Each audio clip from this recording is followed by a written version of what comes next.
Hello बच्चों, आज की क्लास में हम लोग चैप्टर 2 पॉलिनोमियल्स करेंगे और एक्सरसाइज नंबर 2.1 करेंगे।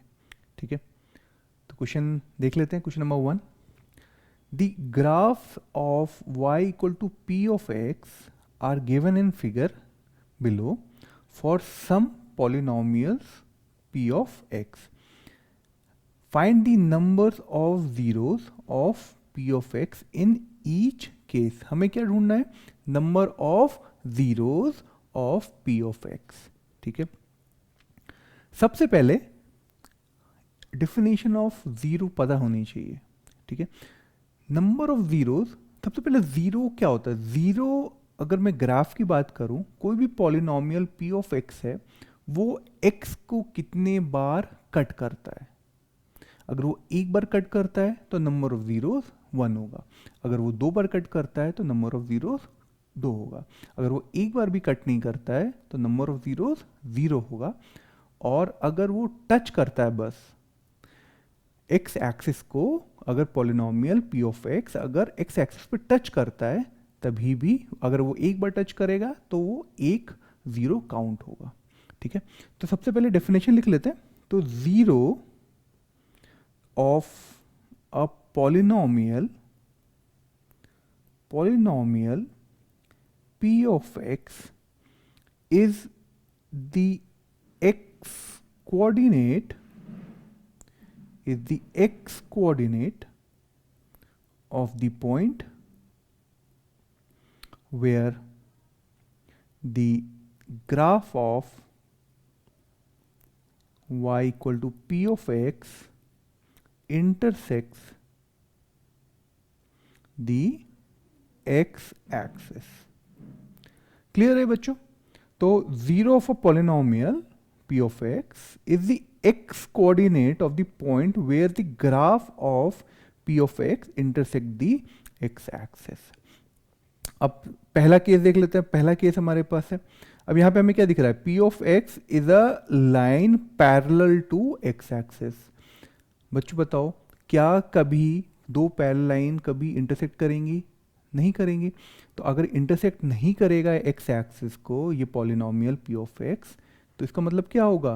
अगर वो इंटरसेक्ट कर ही नहीं रहा है तो देयर आर नो जीरो। तो यहाँ पे आप लिखिए there are no zeros. Clear है ये चीज? There are no zeros. ठीक है, सेकेंड पार्ट देख लेते हैं।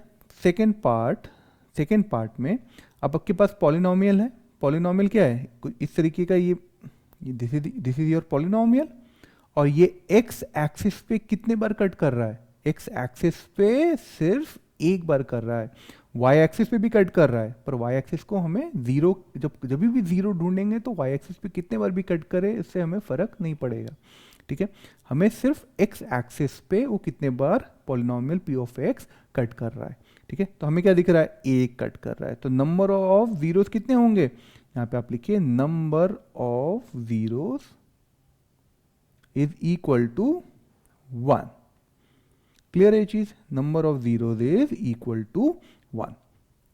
फिर आ जाइए थर्ड पार्ट में। थर्ड पार्ट में क्या दिख रहा है? ग्राफ में पॉलिनोमियल है इस तरीके से, ये this is your polynomial p of x। ठीक है, अब ये कितने बार इंटरसेक्ट कर रहा है एक्स एक्सिस को? यहां से देखिए 1 2 3। तो नंबर ऑफ जीरोस कितने हो गए? 3 हो गए। Number of zeros is equal to 3। Clear है बच्चों ये चीज? समझ में आया आप लोगों को? अब यहां पे बताइए ग्राफ फोर्थ पार्ट में बताइए क्या है।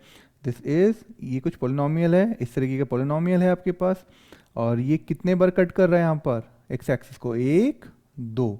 तो number of zeros is 2। Number of zeros is equal to 2।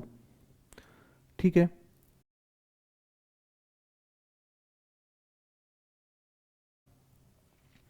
Fifth part में अब देखिए पॉलिनोमियल p ऑफ x ये रहा हमारे पास।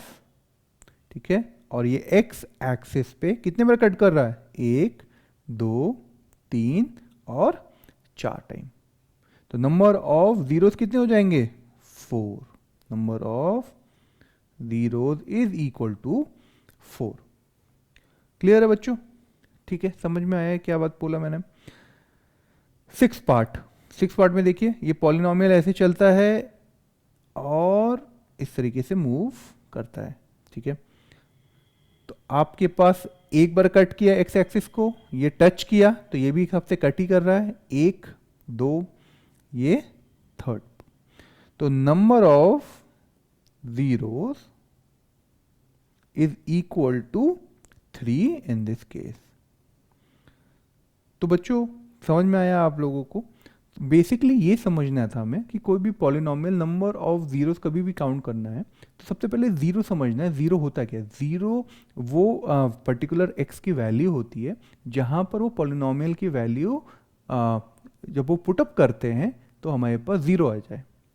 ठीक है, या उसको दूसरे लैंग्वेज में मैं टर्म्स में बात करूं, दूसरे तरीके से समझाने की कोशिश करूं तो पॉलिनॉमियल पी ऑफ एक्स है वो एक्स को कितने बार इंटरसेक्ट करता है।